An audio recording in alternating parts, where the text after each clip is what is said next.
প্রতিযোগিতায় দেশের হয়ে সোনা জয় করে ঘরে ফিরলেন সাকরাইলের সোনার ছেলে অনিন্দ। বৃহস্পতিবার সন্ধ্যায় সাকরাইলের কন্যামণির বাড়ি ফেরার সময় এলাকার বহু মানুষ বৃষ্টি মাথায় করে গ্রামের ছেলেকে মালা পরিয়ে সংবর্ধনা জানায়।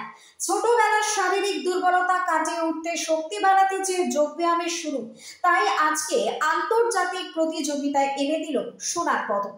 সাকরাইল ব্লকে রঘুদেবপুর পঞ্চায়েতের কন্যামণি কলাতলার বাসিন্দা অনিন্দ হোসেন ভুটানের থিম্পু শহরে অনুষ্ঠিত 15তম ছেলেদের সাউথ এশিয়ান বডি বিল্ডিং চ্যাম্পিয়নশিপে 75 কেজি বিভাগে সোনার পদক জয় করেন। ছোটবেলায় খুবই দুর্বল ছিলেন, মাঝে মাঝে জ্বর সর্দি কাশি লেগেই থাকতো তার। স্নাতক হওয়ার পরে 2010 সালে এক চিকিৎসকের পরামর্শে শুরু হয় শরীর চর্চা। প্রথমে যোগ ব্যায়াম, তারপরে ওজন নিয়ে ব্যায়াম।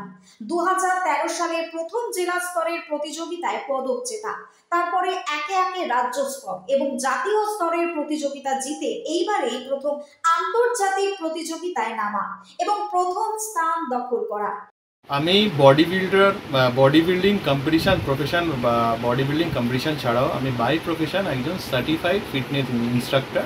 আমার নিজস্ব জিম আছে এবং যেখানে আমি ট্রেনিং করি লোকেদের সুস্থ সবল জীবনযাপনে সাহায্যের জন্য আমি হেল্প করি। প্রাথমিক রঘুদেববাটি সাধারণ স্কুলে হয় এবং ওখান থেকে আমি উচ্চ মাধ্যমিকও রঘুদেববাটি সাধারণ বিদ্যালয় থেকেই করি, যেটা আমার সায়েন্স স্ট্রিম ছিল। তারপর পরবর্তীকালে বিএসসি গ্র্যাজুয়েশন আমি নরসিংহ দত্ত কলেজ থেকে করি 2010-এ। ব্যুরো রিপোর্ট, নিউজ বঙ্গ টাইমস। এই খবরটি নিবেদন করছে স্বামী বিবেকানন্দ ইউনিভার্সিটি, আপনার সন্তানের স্বপ্নের ভবিষ্যৎ গড়ে তোলার একমাত্র সঠিক ঠিকানা।